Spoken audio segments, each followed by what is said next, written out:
Bonsoir Anthony. Bonsoir Monia, bonsoir à tous. On revient avec vous sur le comité politique du parti Les Républicains qui a renouvelé à l'unanimité son soutien à François Fillon. Quelles sont les réactions sur les réseaux sociaux? Eh bien, le débat est clos. C'est ce qu'a déclaré le président du Sénat, Gérard Larcher, à l'issue de ce comité politique. Et puis, c'est aussi pas de plan B.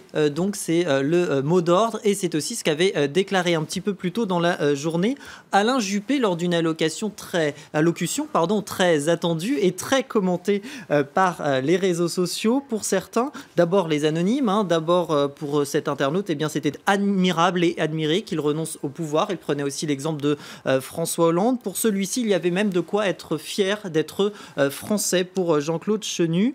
Pour cet autre internaute, il a salué le fait qu'Alain Juppé reconnaisse de lui-même qu'il n'incarnait ni le renouvellement, ni l'exemplarité, une charge en écho à celle faite par François Fillon à son égard, la notion d'exemplarité, car dans le discours, le maire de Bordeaux en a profité à plusieurs reprises pour tacler François Fillon. Il a parlé d'une primaire gâchée, d'un centre qui était stigmatisé, d'un électorat radicalisé et d'une obstination affirmée. Eh bien, cette candidature, cette analyse sur la candidature de François Fillon a même été partagée par le premier secrétaire du Parti socialiste, Jean-Christophe Cambadélis. À gauche, toujours, le député PS Olivier Faure, qui a salué un discours à la hauteur et à la dignité nécessaire à un débat présidentiel qui sombre dans le mauvais vaudeville. Même la porte-parole de Benoît Hamon, Aurélie Filippetti, a salué ce discours qui permet de rehausser l'image du débat politique. On a bien évidemment réagi aussi chez les Républicains. Pour Jean-Pierre Grand, le sénateur, eh bien, cela lui a montré la grandeur du gaullisme qui sait dire non quand il faut dire non. Pour ce conseiller municipal LR, eh bien, dignité et humilité, la France est en danger.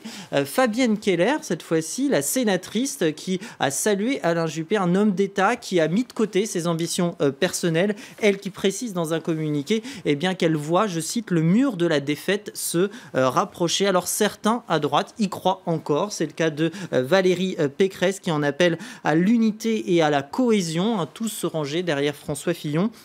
Mais pour le vice-président de l'UDI, Yves Jégo, eh bien, c'est trop tard. Les centristes qui, on le sait, continuent de demander un changement de candidat.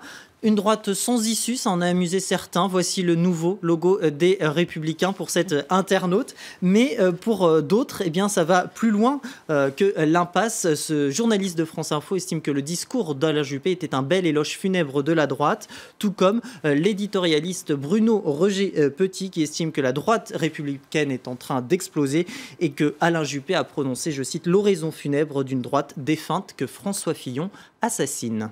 Allez, on va prendre la température de l'autre côté de l'Atlantique. Donald Trump a signé un nouveau décret sur l'immigration. Oui, c'est une version remaniée de celui qui a été suspendu par la justice et qui entrera en vigueur le 16 mars prochain. Alors le même but, c'est de protéger la sécurité nationale, mais parmi les changements, l'Irak ne fait plus partie des pays et sont exemptés aussi les détenteurs de cartes vertes et de visas. Alors cet Irakien, justement, salue ironiquement cette décision, en rappelant que ça ferait tout de même pas oublier que les États-Unis avaient mené la guerre en Irak. Une nouvelle mouture qui est loin de satisfaire tout le monde. Pour cet internaute, c'est surtout un décret qui vise le Moyen-Orient, car si vraiment tous les musulmans étaient visés, eh bien, on devrait appliquer à l'Indonésie, au Pakistan, à l'Inde et au Bangladesh. De même pour ce tweeto qui estime que si on utilise la justification du 11 septembre, eh bien, dans ce cas-là, autant l'appliquer aux Émirats Arabes Unis, à l'Arabie Saoudite ou encore à l'Égypte. Et puis du côté politique aussi, notamment des démocrates, on a réagi, c'est encore non américain, estime ce démocrate. Pour le sénateur de l'État de New York, Chuck Schumer, eh bien, c'est anti-américain et ça doit être abrogé. C'est aussi le sentiment de l'Union américaine pour les libertés civiles qui estime que la liberté de religion est dans la Constitution et que par conséquent ce décret est anticonstitutionnel et elle ne compte pas en rester là. D'ailleurs, rappelez-vous, c'est elle aussi qui avait porté le premier décret face à la justice. Merci beaucoup Anthony.